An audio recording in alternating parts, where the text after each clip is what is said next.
persembahan dan perpuluhan dapat ditransfer melalui BCA 857 050 5000 atas nama GBI Musi Palam Indah atau scan barcode QR kode GBI Musi Palam Indah. Tuhan Yesus memberkati. Shalom. Haleluya. Kita berjumpa lagi di doa puasa kita hari ini. Mari Bapak Ibu Saudara yang berada di ruangan Holy Spirit, kita siapkan hati yang berada di rumah, di kantor, di kendaraan, di mana saja yang menyaksikan doa puasa ini. Siapkan hati, fokus kita kepada Kristus. Kita akan menyembah Dia, kita akan dengarkan firman-Nya. Mari kita naikkan doa kita. Segala pujian syukur hanya bagi Engkau, Allah kami, Bapa kami yang berada dalam kerajaan surga. Bapa, di dalam nama Tuhan Yesus Kristus, saat ini kami anak-anak-Mu, kami umat-Mu ya Tuhan Yesus, menghampiri tahta kasih karunia-Mu ya Bapa. Kiranya Engkau melayakkan kami ya Bapa, untuk menaikkan syukur kami bagi Engkau ya Bapa, bahwa kami masuk di dalam hadirat-Mu lebih lagi ya Tuhan Yesus. Kami ingin menikmati kehadiran-Mu. Biarlah di dalam kehadiran-Mu Yesus Kristus, roh kami dikuatkan ya Bapa, tubuh jiwa dan roh kami semakin dekat kepada Engkau ya Bapa, semakin berkenan kepada Engkau Tuhan Yesus. Lebih lagi ya Bapa, Engkau lawat kami semuanya ya Tuhan. Di dalam hadirat-Mu kami akan menyembah Engkau ya Bapa. Bertatalah di setiap pujian kami. Terima kasih Yesus. Engkau baik bagi kami.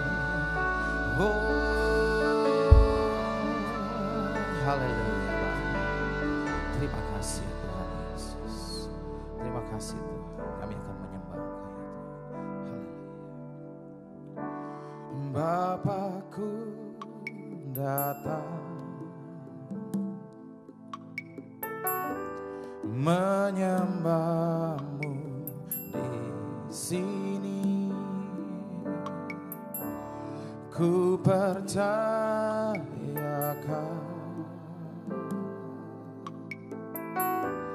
ada bagiku.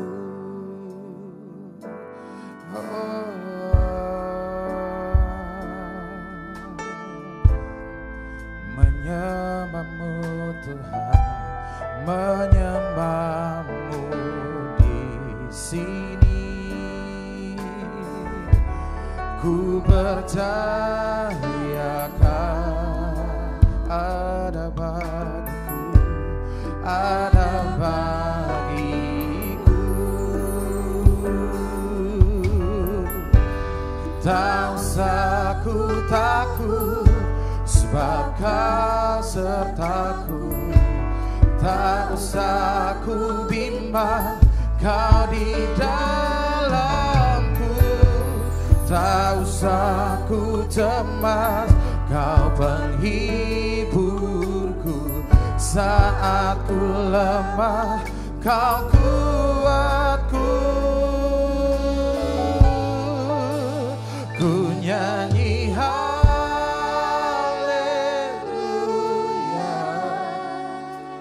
ku nyanyi haleluya.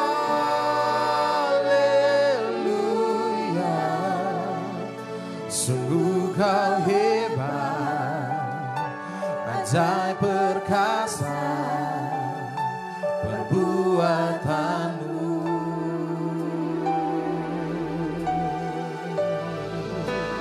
Ku nyanyi haleluya,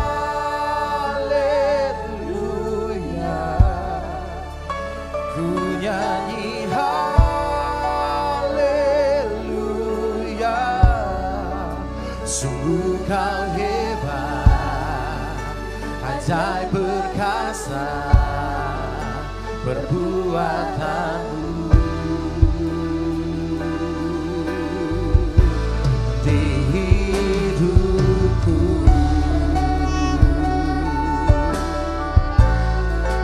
kami menyembah Tuhan. Sama-sama dari awal katakan, Bapakku datang menyembah-Mu Tuhan.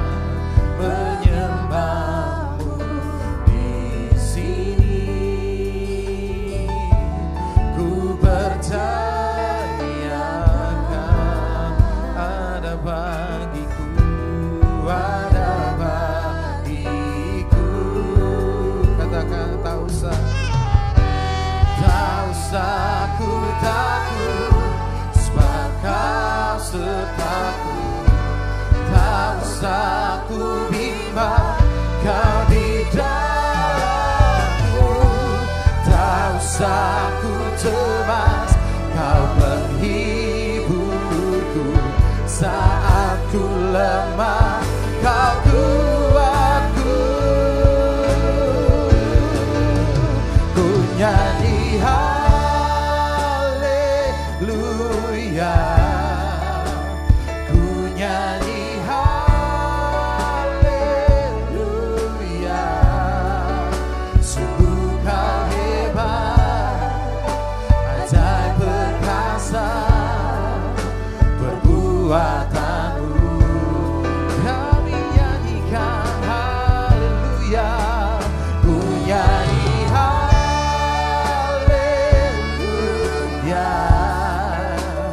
ku nyanyi haleluya.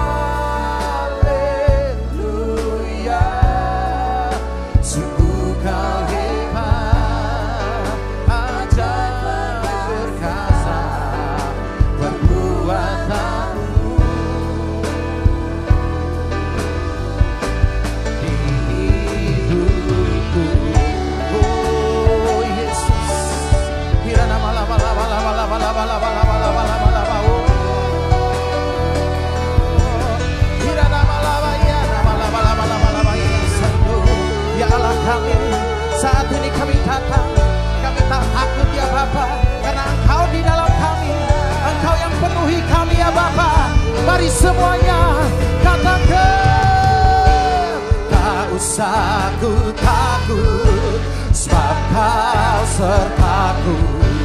Tak usah ku bimbang, Kau di dalamku. Tak usah ku cemas, Kau penghiburku. Saat ku lemah, Kau ku. Sekali lagi, tak usah ku takut, sebab Kau serta. Tak usah ku bimbang, Kau di dalamku. Tak usah ku cemas, Kau penghiburku. Saat ku lemah, Kau kuatku. Mari semuanya lebih dahsyat, ku nyanyi haleluya,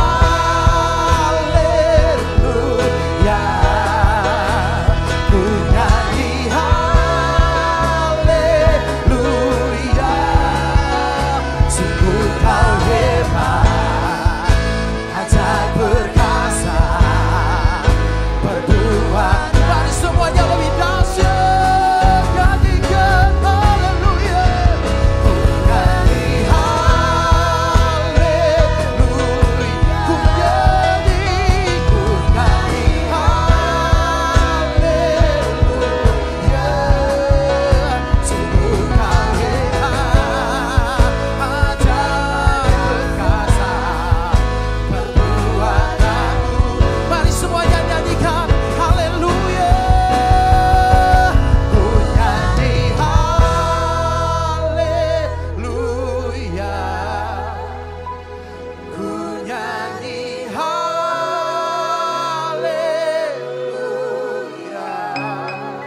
Kau ku sembah,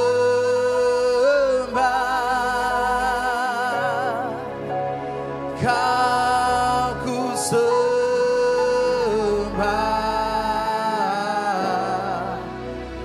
oh Tuhan,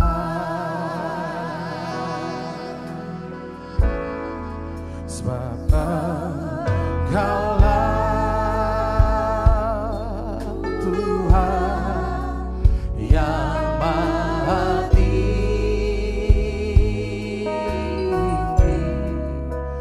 Kau dimuliakan atas segala Allah, sebab Engkaulah, sebab Engkaulah Tuhan yang maha tinggi,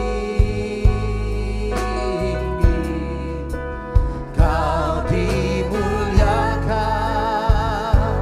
atas segala Allah. Mari umat Tuhan yang dikasihi Tuhan, sembah Dia. Kau ku sembah,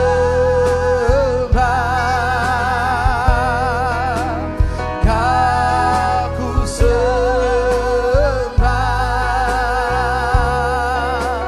Kau ku sembah, oh Tuhan, Kau kami sembah, Kau ku sembah, Kau ku sembah, Kau ku sembah, oh Tuhan. Mari Bapak Ibu Saudara lebih dalam lagi kita nyanyikan dari awal. Sebab Engkaulah Tuhan yang maha tinggi,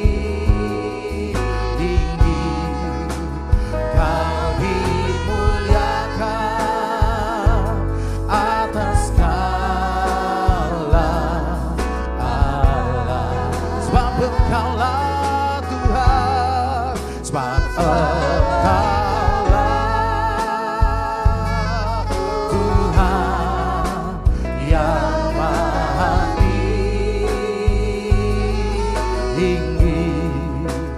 Kau dimuliakan atas segala.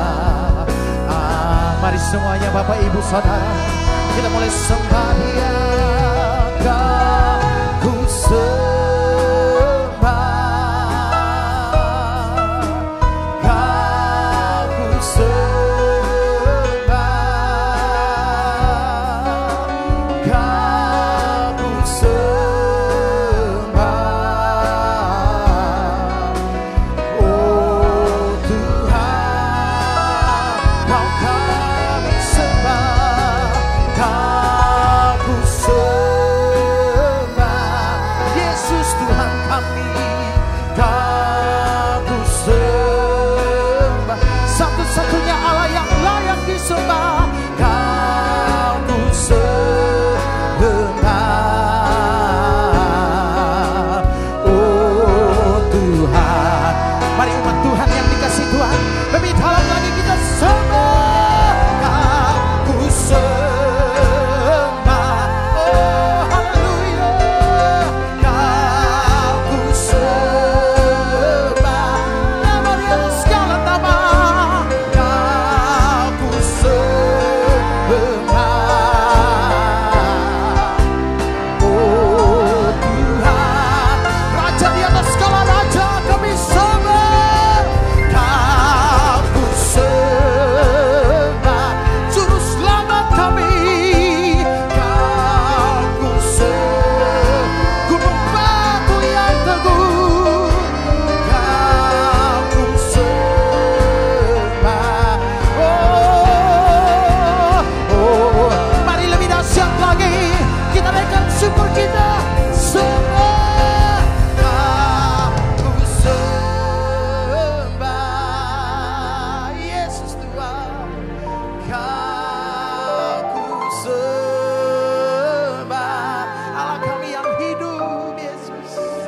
Kau ku sembah,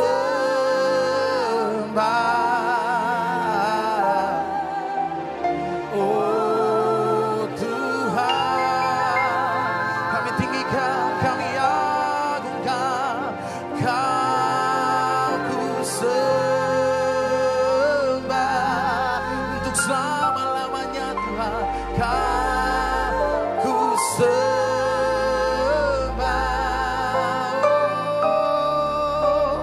Kau ku sembah,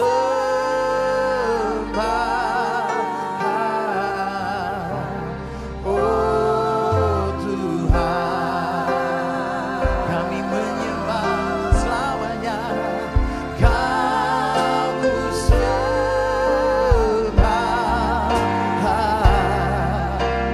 oh Tuhan.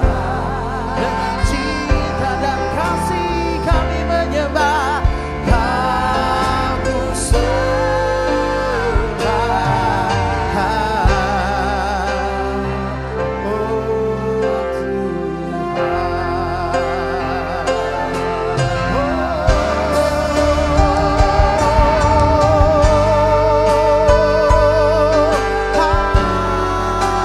haleluya. Satu-satunya yang kami andalkan, yang memenuhi hidup kami, Engkaulah satu-satunya yang menuntun langkah kami, Yesus. Oh, mari semuanya sama-sama nyanyikan. Satu-satunya yang ku andalkan, satu-satunya yang ku percaya, Engkau sumber kekuatan, sumber pengharapan, sumber kedamaian. Oh, satu-satunya yang ku andalkan,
Terima kasih Tuhan, terima kasih. Kami bersyukur Tuhan lewat ibadah doa puasa ini Tuhan. Engkau berkenan akan ibadah kami, Engkau hadir saat ini tengah-tengah kami ya Tuhan. Hadirat-Mu ya Tuhan yang telah memenuhi setiap kami ya Tuhan. Kami bersyukur Tuhan Kau berkenan, Kau baik, Kau mengasihi setiap kami ya Tuhan. Tuhan kami rindu lebih lagi diberkati oleh ibadah ini. Itulah firman-Mu ya Tuhan. Mari Bapa Engkau sendiri mengurapi setiap kami dengan urapan yang baru ya Tuhan. Urapan pengertian yang bisa menangkap kebenaran firman-Mu. Dan urapi hamba-Mu yang tidak ada apa-apa nih Tuhan. Untuk menyampaikan pesan firman-Mu bagi setiap umat yang mengikuti ibadah ini. Baik secara onsite maupun online ya Tuhan.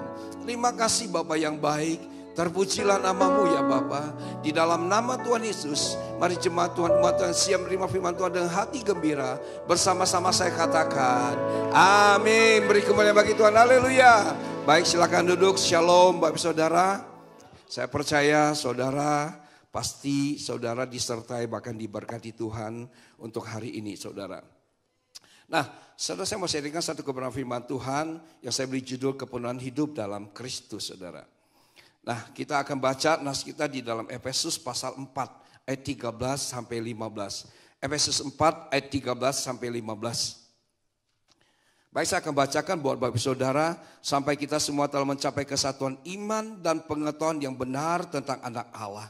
Kedewasaan penuh dan tingkat pertumbuhan yang sesuai dengan kepenuhan Kristus. Ayat 14, jika kita bukan lagi anak-anak yang diombang-ambingkan oleh rupa-rupa angin pengajaran, oleh permainan palsu manusia dalam kelicikan mereka yang menyesatkan. Ayat 15, tetapi dengan teguh berpegang pada kebenaran, dalam kasih kita bertumbuh di dalam segala hal ke arah Dia, Kristus yang adalah kepala. Nah, Bapak Saudara Kristus Tuhan, surah Efesus 4 ini ada nasihat Paulus kepada sidang jemaat di Efesus. Dan saudara tentunya ini juga berlaku bagi setiap kita ya, yang mengaku Yesus sebagai Tuhan dan Selamat, atau dikatakan sebagai orang percaya. Ini berlaku bahwa target kekristenan kita saudara itu harus mencapai kesatuan iman, pengenalan akan Tuhan, tentang anak Allah, dewasa penuh dan tingkat kepenuhan sesuai dengan kepenuhan Kristus saudara. Nah ini kenapa saudara Paulus nasihat kita sampai sedemikian saudara ya, karena ada ayat 14 sehingga kita bukan lagi anak-anak saudara. Ya, yang gampang diombang-ambingkan. Kalau anak-anak kecil kan gampang diolok gitu saudara ya. Gampang diombang-ambingkan, gak pernah teguh saudara ya. Nah, bagi kita sebagai orang percaya, diombang-ambingkan apa? Dengan rupa-rupa angin pengajaran dan permainan palsu manusia, kelicikan yang menyesatkan. Nah, ketika kita sudah dipenuhi bertumbuh, maka ayat 15 ya, kita bisa berpegang teguh. Kita bisa enggak digoyangkan lagi, kita bisa berpegang teguh pada kebenaran. Kita percayakan kebenaran, percayakan janji Tuhan, dan kita bisa bertumbuh dalam kasih. Ya, bertumbuh dalam kasih dalam ke segala hal ke arah Dia, itu Kristus yang adalah kepala. Nah, pagi hari ini ayat 13 menjelaskan bahwa di sini dikatakan ya, ayat 13 tentang kepenuhan hidup dan Kristus. Nah, ini yang mau saya katakan kepada setiap kita. Kata penuh saudara berarti seluruh wadah terisi penuh. Saudara kasih Tuhan kayak bawa alat peraga. Walaupun Bapak Ibu bukan anak sekolah minggu, biarlah ini bisa memberikan gambaran jelas. Saudara, aku ini penuh saudara. Ya, penuh ya. Berarti wadah penuh semuanya, tidak ada ruang atau segi yang terruang. Enggak ada yang kosong gitu. Penuh itu saudara. Nah, bila suatu wadah tidak bisa diisi penuh, saudara, berarti ya wadah tersebut ya ada kebocoran. Ya, pasti ada kebocoran saudara. Demikian pula dengan kehidupan kekristenan kita saudara. Ya, mustahil orang bisa mengalami kepenuhan hidup dalam Kristus bila ada yang bocor dalam kehidupannya. Nah, kebocoran ini yang membuat kerohanian seorang tidak bisa bertumbuh secara maksimal. Nah, saya akan praktekkan sederhana supaya Bapak Ibu Saudara bisa mengerti saudara. Ya, yang saya mau sampaikan pada pagi hari ini. Ya, nah saya berikan satu gambaran saudara. Mungkin kamera bisa sorot untuk jemaat yang online saudara ya. Saya berikan satu gambaran. aqua kosong ini ada menggambarkan hidup saudara saya, orang percaya. Nah, wadah ini saudara bisa penuh ketika saudara tidak ada kebocoran. Bagaimana orang Kristen bisa mengalami kebocoran saudara? Gampang sekali saudara. Ketika Bapak Ibu saudara masukkan yang namanya kekecewaan dalam hati. Masuk. So masukkan ketersinggungan. Iri dengki saya masukkan. Kepahitan. Kemarahan saya masukkan semua ke dalam hidup saudara. Ya, apalagi? Ya. Nah, semua saya masukkan hal-hal yang negatif. Wadah ini sudah bocor. Nah, ketika saya isi wadah ini saudara dengan air, ya, saudara akan lihat apa yang terjadi saudara kasih Tuhan. Nah, saya isi wadah ini. Tangan saudara.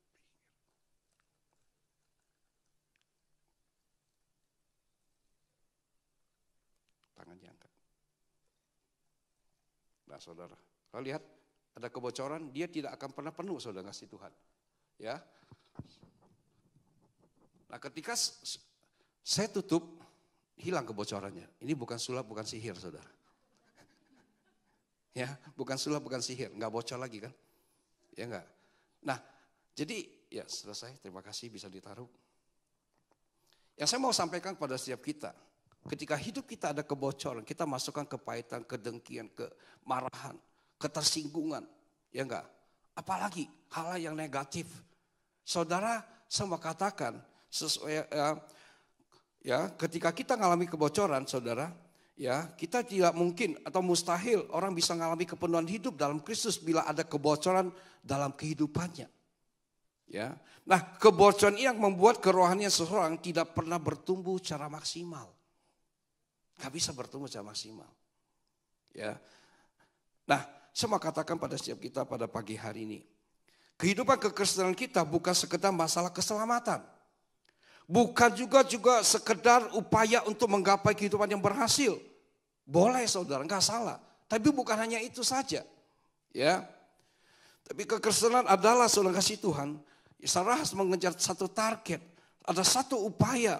Ya. Ada hal yang harus kita perjuangkan secara terus menerus. Agar kita bisa mengalami kepenuhan dalam Kristus.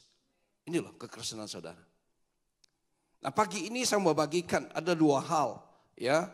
Di mana saudara kasih Tuhan bisa jadikan hal sebagai perenungan dan kehidupan kita sebagai orang percaya. Untuk kita bisa mengalami kepenuhan Kristus, maka hal yang pertama saya mau bagikan saudara saya harus tetap tinggal di dalam Kristus. Ya, tetap tinggal dalam Kristus. Mari kita buka Alkitab kita dalam Kolose 2 ayat 6 saudara. Kolose 2 ayat 6. Kolose 2 ayat 6 berkata demikian. Kamu telah menerima Kristus. Ya, sekali lagi.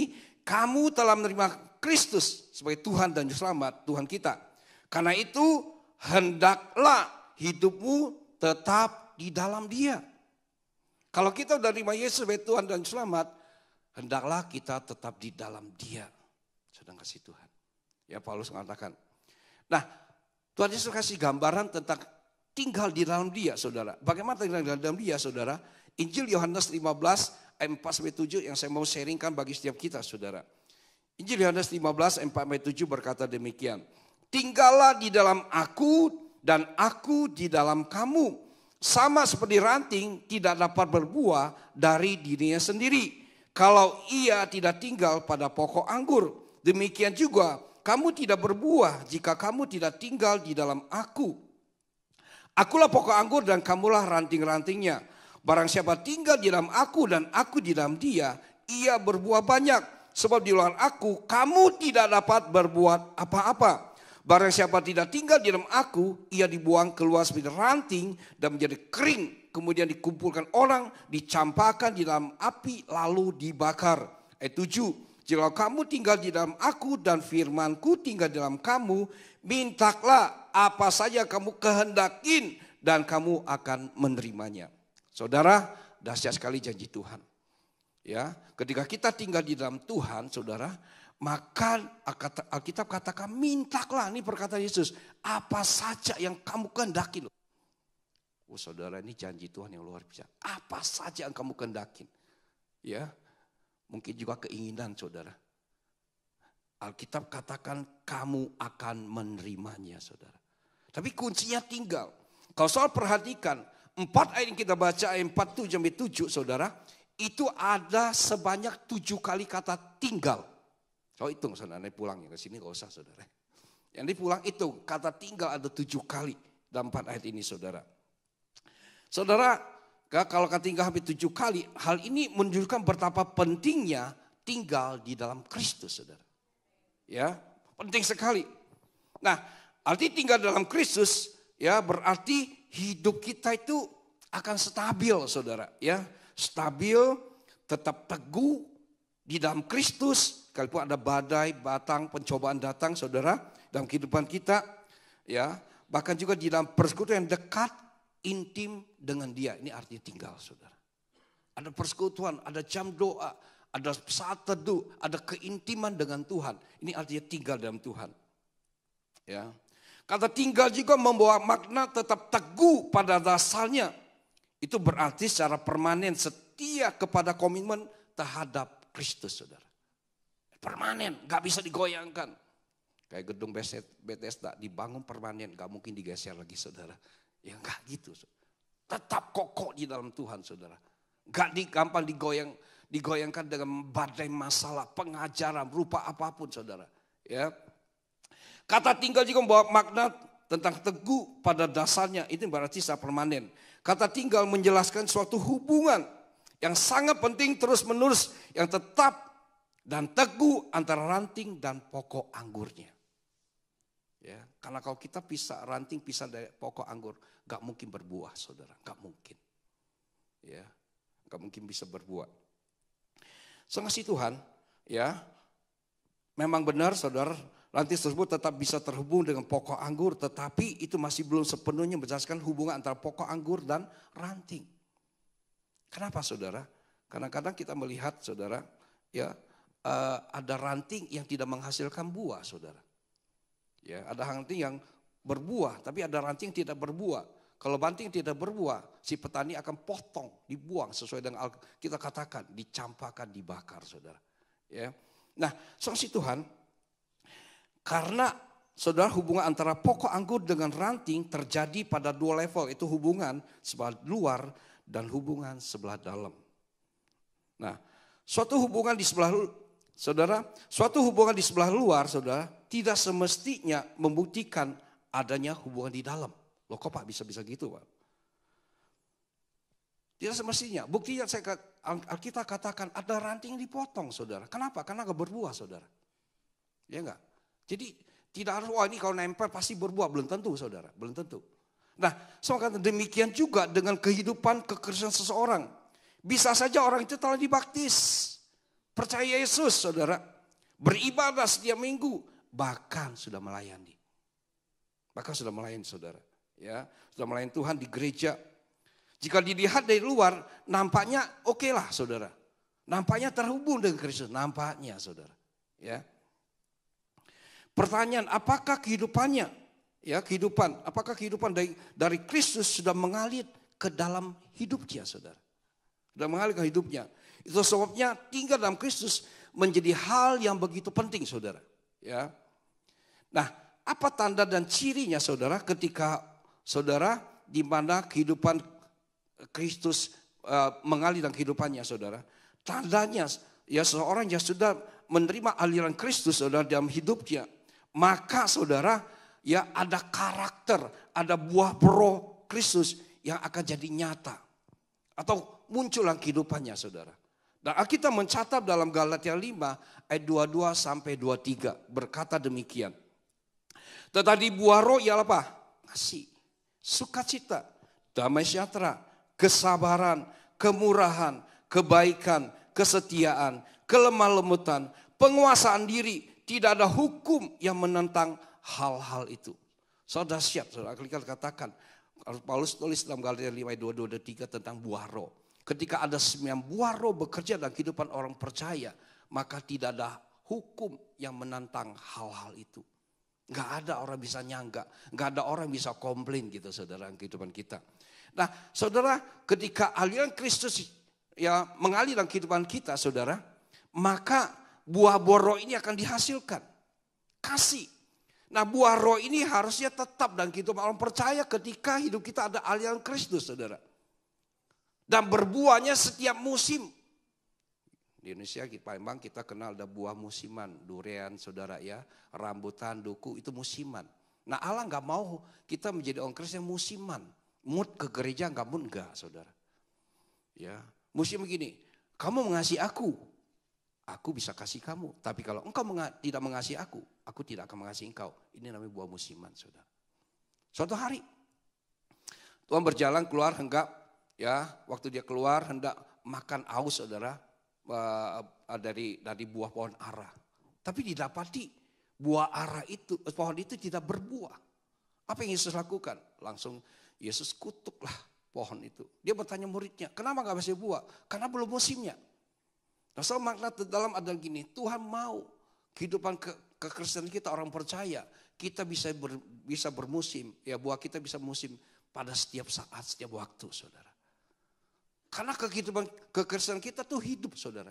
Di mana hidup kita bisa diberkati dan menjadi berkat bagi orang lain. Kalau kehidupan kita nggak diberkati dengan berkat Kristus, nggak mungkin kita bisa diberkat bagi orang lain, saudara kasih Tuhan. Ada apa? Sukacita. Ya mungkin kadang-kadang kita punya teman dalam pelayanan sama-sama. Ya sama-sama, sukacita kita melayani sama-sama. Tapi ketika kita melihat teman kita diangkat, dipromosi. Apakah kita masih tetap bersuka cita? Jujurnya kadang-kadang kita bisa iri, kita bisa hilang sukacita karena dia diangkat lebih dulu, kok saya enggak gitu, saudara. Ada teman saya baru sharing kemarin, melihat temannya lulus. Saya kabari, teman itu lulus, wisuda nanti. Dia bilang, sama aja sekolah itu, enggak ada sukacita, saudara. Sama aja sekolahnya di sana gitu, enggak ada bedanya. Kenapa? Karena dia berhenti sekolahnya. Dia berhenti kuliahnya, tapi melihat temannya bisa wisuda, dia nggak suka, saudara. Ya, ini nggak buah tetap gitu loh, nggak ada sukacita. Harusnya kan sama-sama pelayan, sama-sama melayani kita bisa bersukacita dong. Ini buah tetap yang Tuhan. Nah pertanyaan, apakah kasih Tuhan, kehidupan Kristus mengalir dalam kehidupan kita? Kalau mengalir ada dalam kehidupan kita, otomatis kita bisa bersukacita dengan orang yang bersukacita, karena diberkati hidupnya, saudara. Damai sejahtera, kebaikan. Ya enggak? Saya bisa, misalnya ini Dedi tadi yang bantu saya bisa baik dengan dia, saudara. Kalau dia baik dengan aku. Tapi pertanyaannya, kalau dia enggak baik dengan saya, apa saya tetap baik? Nah itu loh, buah itu buah yang tetap yang Tuhan mau. Tapi buah yang tetap bisa terjadi ketika kehidupan kita ada aliran Kristus, saudara. Kalau enggak mungkin, saudara. Enggak mungkin, saudara Tuhan. Ya, jadi hal yang pertama kita harus tinggal dalam Kristus kalau kita mau mengalami kepenuhan Kristus, saudara. Kita harus tinggal dalam Tuhan, saudara. Hal yang kedua, saudara. Kolose 2:7. Hal yang kedua, berakal di dalam Dia, berakal di dalam Kristus. Alkitab berkata demikian, hendaklah kamu berakal di dalam Dia dan dibangun di atas Dia. Hendaklah kamu bertambah teguh dalam iman yang telah diajarkan kepadamu dan hendaklah hatimu melimpah dengan apa? Syukur. Ya. Jadi yang poin kedua adalah, ya, poin pertama tinggal di dalam Dia, yang kedua berakal di dalam Dia. Nah, saudara, ini ada 3 hal dalam ayat ini, satu ayat, saudara. Hendaklah kamu berakal dan Dia dan dibangun di dalamnya. Akar merupakan salah satu organ penting dalam struktur tumbuhan. Memang akar berada dalam tanah dan tidak terlihat oleh secara kasat mata. Namun sangat penting untuk apa? Diperhatikan. Ya. Akar yang terawat dengan baik tentulah menghasilkan tanaman dan buah yang baik pula. Akar berperang dalam menopang, menyerap air atau zat makanan. Ya. Jadi hidup saudara, tidaknya suatu tanaman sangat ditentukan oleh apa? Akar. Jadi saudara kasih Tuhan, ya, saudara pernah mungkin waktu kecil saudara tanam di pot, tanam satu tanaman. Hari ini saudara tanam di pot ini, besok saudara angkat, pindahkan lagi, lama-lama mati dia, saudara. Tapi ketika saudara keluar melihat ada satu pohon yang begitu tinggi, yang begitu tegap, mungkin begitu luar biasa indahnya. Bukan karena pohonnya besar, tapi karena akarnya yang kuat, yang dalam. Ya, Bukan karena pohonnya yang kuat. Sama aja gedung Bethesda berdiri begitu megah, so lihat kan. Ya enggak? Begitu luar biasa dengan kapasitas ruang saudara yang begitu banyak, hampir 50 ruangan kelas. Dan begitu megah 4 lantai ke atas saudara. Nah gedung ini bisa berdiri begitu megah sekolah ini saudara. Ada pondasi yang begitu dalam saudara. Ya saya melihat hampir setiap hari waktu pondasi digali saudara. Pakai boring itu saudara begitu dalam saudara. Ya bermeter-meter dalamnya saudara. Bukan 2 meter. Kalau 2 meter miring gedungnya saudara. Roboh gitu saudara. Tapi karena ada pondasi yang begitu dalam. Dia bisa terus dibangun di atasnya saudara. Demikian juga dengan kekristenan kita. Kita selalu berakar dalam Tuhan. Saya akan bertumbuh dengan baik. Dan ujungnya saya bisa menghasilkan buah. Ya. Nah, jadi Paulus menganalogikan hidup kita ini sebagai pengikut Kristus seperti tanah milikin akar, saudara. Arti berakar dalam Kristus adalah suatu proses yang harus terus-menerus berlangsung seumur hidup. Apa aku sudah selesai di proses? Enggak, saudara. Sampai kapan? Sampai Yesus datang kedua kali. Badai, topan, angin, saudara.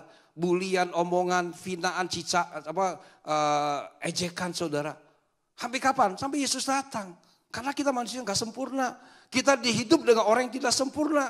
Dengan pasangan yang tidak sempurna. Dengan keluarga yang tidak sempurna. Ya akan terus jadi. Dan prosesnya akan terus berlangsung saudara. Terus menerus. Ya berlangsung semua hidup. Karena di proses inilah perjalanan kehidupan rohani berikutnya bisa berlangsung. Kalau kita punya akar saudara. Ya. Ketika seseorang berhenti berakar dalam Kristus, maka pastilah pertumbuhan juga akan berhenti. Dan mustahil bisa menghasilkan buah. Aku gak mau lagi lah jadi orang Kristen. Aku gak mau lagi gereja, aku gak mau lain-lainnya lagi saudara. Berhenti saudara. Kalau sudah berhenti juga berbuah saudara. Ya, itu akan berhenti. Nah, jika kita terus berakar dalam Kristus, maka setiap aspek kehidupan kita akan mudah terbangun. Ya bisa dibangun dengan baik. Baik itu rumah tangga, usaha, profesi kita, pekerjaan, pelayanan, semuanya. Dan semua itu saudara akan termotivasi dengan baik.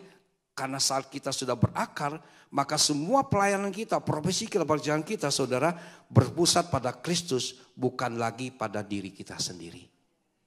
Kita tidak akan kecewa kalau orang tidak menghargai. Kita tidak akan kecewa kalau orang tidak melihat kita. Tidak menyanjung dan memuji kita. Karena kita lakukan semua itu untuk Tuhan. Kalau kita berakar. Kalau enggak, kita cari popularitas, sanjungan, pujian manusia. Ketika kita tidak dapat, kita kecewa saudara kasih Tuhan. Ya, jadi penting sekali berakar dalam Tuhan saudara. Nah bagian B-nya. Hendaklah kamu bertambah teguh dalam iman yang telah diajarkan kepadamu. Seharusnya perjalanan rohani kita mengikut Tuhan sekian lama, sekian tahun.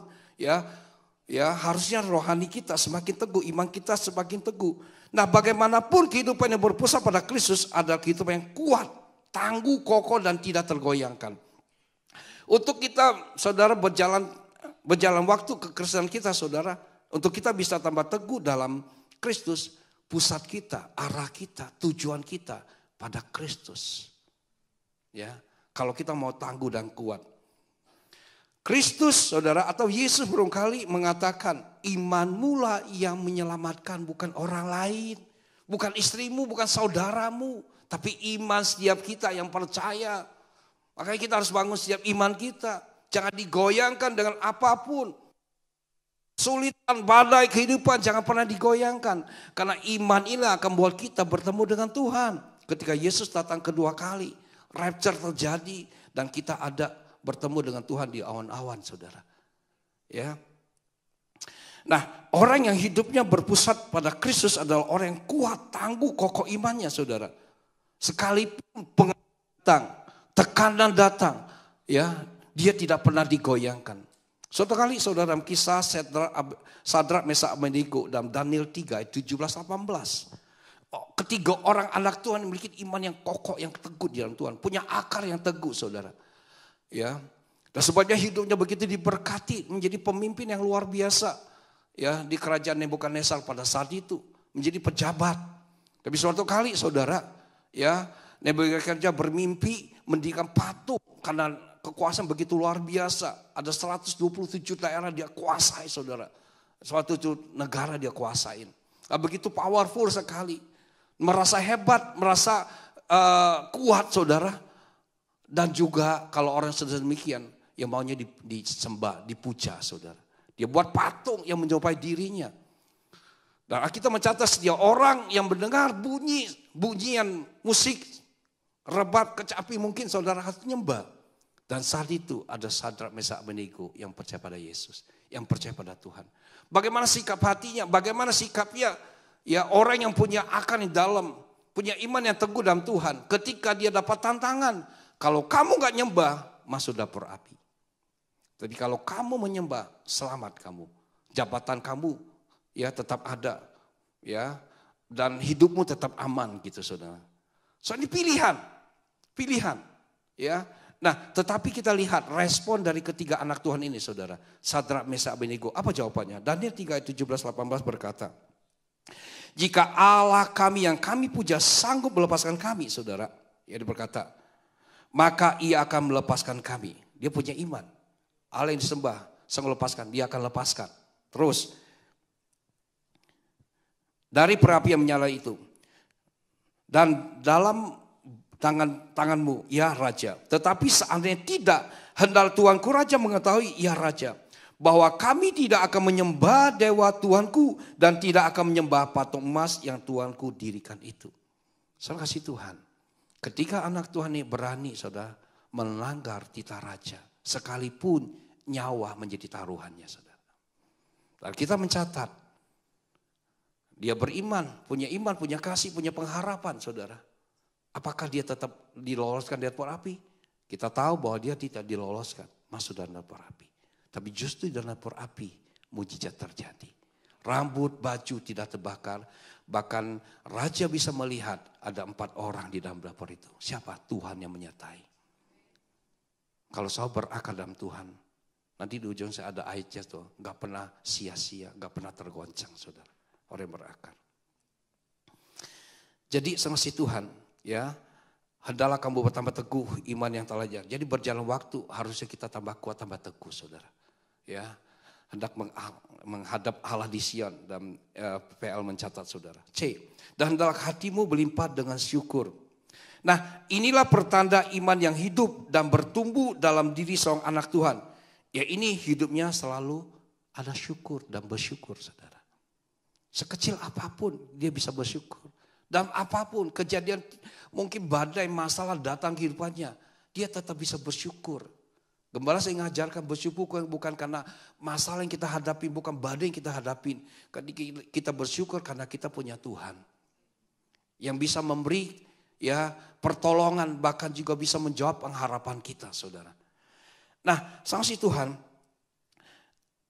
jadi orang yang hatinya selalu dilimpahi dengan syukur, ia akan terus bersuka cita dan bergembira menjalani hari-hari hidupnya. Dia adalah orang yang optimis akan masa depannya. Walau sesulit apapun yang ia harus hadapin saat ini. Dan bisa berespon dengan benar, dengan positif. Ini orang yang selalu bersyukur. Sebab ia percaya Allah ada penolong dan penuh kasih baginya. Nah, soal di sini saya berikan satu ilustrasi. Ada satu keluarga, seorang bapak mempunyai 2 anak, si bungsu dan si sulung. Bukan Lukas 15 anak terhilang, bukan saudara. Bukan saudara. Nah, bapak ini mempunyai 2 anak saudara, satu cewek, yang kedua perempuan, sama aja pak jenisnya. Nah, kasih Tuhan, 2 anak ini sangat berbeda karakter saudara. 2 anak yang sangat berbeda sifatnya. Nah sebagai seorang bapak yang baik selalu memberi ya kepada kedua anak ini. Apa saja dibutuhkan bahkan berupa hadiah-hadiah. Nah setiap kali si bungsu menerima hadiah dari bapaknya saudara. Dia bersuka cita tetapi tidak pernah mengucap terima kasih ya pak ya bapak baik kasih aku hadiah. Begitu luar biasa aku dipelihara dikasih dia. Enggak pernah saudara. Yang ada senang aja. Karena dia merasa bapak tuh wajiblah memenuhi kebutuhannya gitu saudara. Wajiblah kasih hadiah. Nah si sulung ini saudara setiap kali bapaknya kasih dia hadiah, uang jajan apa, dikasih dia duit. Dia selalu berkata, Pak terima kasih bapak baik sekali, bapak luar biasa. Bapak cukupi segala kebutuhan aku. Saudara, beda sekali dan bapaknya heran. 2 anak kandung loh saudara. Bukanlah tetangga satunya saudara. Benar-benar anak kandung. Heran kok, begitu heran. Saudara, nah suatu hari bapaknya mau keluar kota. Bapaknya bertanya pada si kedua anaknya. Pertama pada si bungsu, nah kamu mau beli apa? Papa mau keluar kota. Nanti kalau papa pulang mau dibawa apa? Wah langsung si bungsu itu, saya mau boneka Barbie mungkin saudara ya. Boneka apa gitu yang bagus dia ingin. Oke, saya akan belikan. Nah setelah itu dia bertanya pada si sulung, ke anaknya sulung itu. Nah kamu mau beli apa? Adikmu dibeli boneka. Kamu mau dibeli apa? Si sulung berkata, Pak gak usah Pak, yang penting Papa pergi baik-baik, dilindungi Tuhan, pulang selamat ketemu kami. Itu saya sudah bersyukur bisa ketemu Bapak lagi. Wah itu aja. Wah tambah heran si Bapak itu. Kok gak ada banyak permintaan gitu saudara. Sudah akhirnya bapaknya berangkat dan pulang, dia bawa hadiah sudah janjinya. Si bungsu dapat hadiah. Tapi karena si bapak saudara pengen juga beli hadiah sekalipun si bungsu gak minta. Dia bungkus satu hadiah dalam kotak saudara. Dia bungkus saudara satu kotak. Saudara, dia kasih gua kepada si sulung ini. Nah dibilang walaupun kamu gak minta, saya juga mau kasih hadiah kepada kamu. Ya sebenarnya bapak itu mau uji daripada anak si sulung ini saudara. Dia kasih saudara, bagaimana responnya. Nah si sulung kan waktu dia terima kotak hadiah begitu dibungkus begitu baik. Dia bilang, Pak terima kasih Bapak. Saya kan gak minta apa-apa, Papa juga kasih. Bapaknya tambah heran pada isinya itu mengagetkan saudara ya. Dan dia bawa saudara bungkusan kotak itu ke dalam kamar. Dia mulai buka kertas bungkusannya, dia buka kotaknya. Saudara tahu isinya apa saudara? Kotoran kuda. Bapak ngintip bagaimana responnya. Apakah dia marah-marah, dia bentak, dia berontak, dia ngamuk. Ternyata enggak juga saudara. Bapak heran dan dia dengar ucapan anaknya, hari ini saya dapat kotoran kuda, pasti kuda udah deket gak lama lagi sampai ke rumah saya. Dia bisa respon dengan baik. Sama si Tuhan. Saya mau cerita dari cerita ini saya mau memberikan penjelasan apa kepada setiap kita. Seringkali kehidupan kita sebenarnya Tuhan tuh ya si sulung dan si bungsu ini saudara. Gambaran orang percaya itu seringkali 2 ini saudara, sulung dan bungsu. Kadang-kadang kita menjadi si bungsu saudara, kita maunya yang baik dari Tuhan. Bahkan kita terima pun kita bilang Tuhan kamsia ya Tuhan, terima kasih ya Tuhan, sekecil apapun.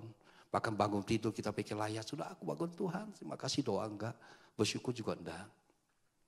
Pernah kita bertuhan terima kasih hari ini aku boleh bangun ya Tuhan. Hari aku masih ada, aku bersyukur Tuhan beri napas kehidupan, aku bersyukur Tuhan. Engkau pelihara aku sepanjang malam hingga pagi. Pernah saudara? Ada? Atau soal terima hasil kecil apapun. Terima kasih Tuhan hari aku diberkati. Hari aku disertai. Atau soal review ulang. Ketika kau sore hari datang pada Tuhan. Tuhan terima kasih ya Tuhan sepanjang hari kau sertai aku.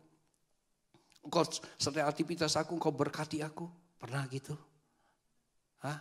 Atau tahu bilang cuek. Ya karena saya anak Tuhan. Wajiblah Tuhan pelihara. Tapi sebaliknya. Ketika kita belum diberkati, ketika kita belum ditolong, kita ngamuk dengan Tuhan. Mana Tuhan?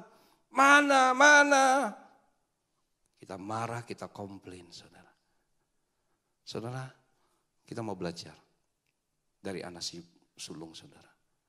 Dia bisa merespon dengan positif setiap hal. Dia bisa melihat jauh ke depan.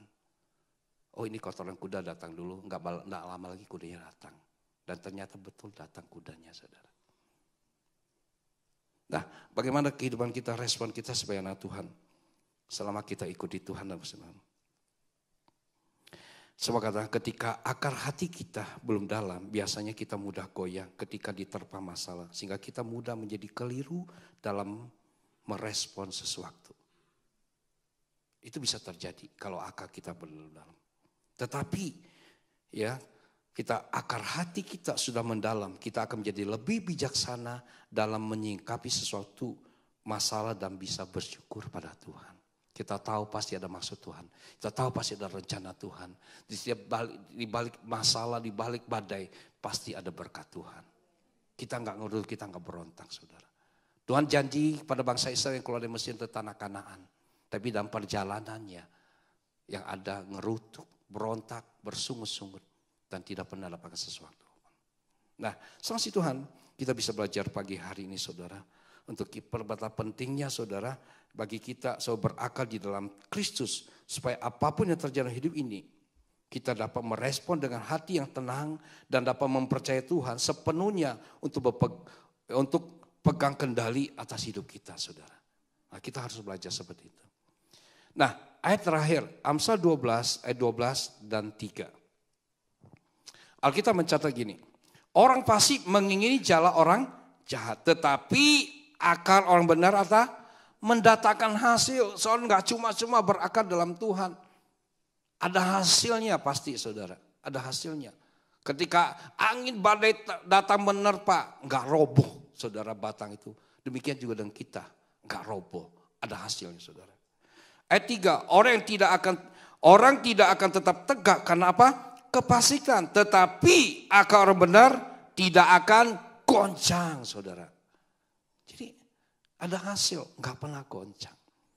Baik pagi hari ini ya, biarlah ini firman Tuhan yang datang pada kita. Ya, betapa pentingnya kita dipenuhi dengan penuh Kristus saudara. Biar ini menjadi pertolongan kita. Tinggal dalam Tuhan, berakar di dalam Tuhan.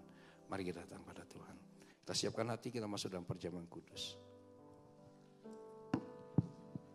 Penuhiku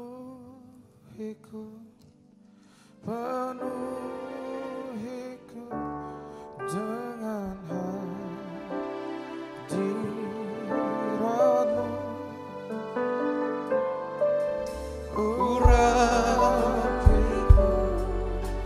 Urapiku dengan minyak kudus-Mu.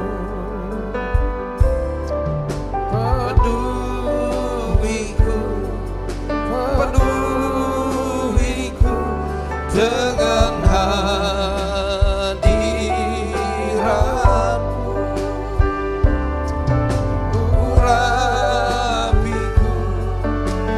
Urapiku dengan minyak kudus-Mu. Sebab apa yang telah kuteruskan kepadamu, telah kuterima dari Tuhan. Itu bahwa Tuhan Yesus pada malam waktu diserahkan mengambil roti. Terus itu yang mengucap syukur atasnya. Ia memecahkan dan berkata, ini tubuhku yang diserahkan bagi kamu. Perbuat ini menjadi peringatan akan aku. Bapak saudara kasih Tuhan, bukan roti yang kita pecah-pecahkan. Ini adalah persekutuan kita dengan tubuh Yesus. Mari kita makan di dalam nama Yesus.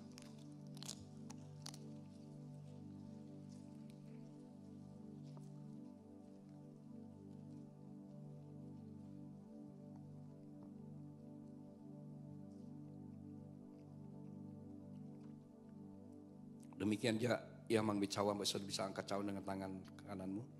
Bahkan lalu berkata, cawan ini ada perjanjian baru yang dimeteraikan oleh darahku. Perbuatan ini setiap kali kamu minumnya menjadi peringatan akan aku. Bapak saudara kasih Tuhan, bukan cawan ucapan syukur yang kita angkat dengan tangan kita ini adalah persekutuan kita dengan darah Yesus. Mari kita minum di dalam nama Tuhan Yesus.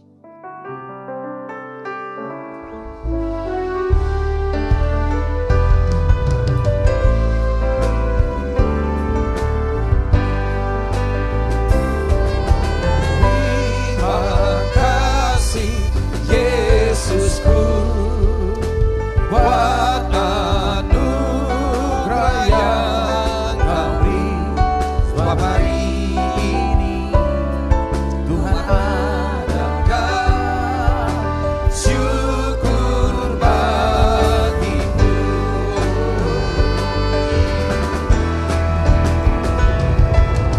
Terima kasih Yesusku.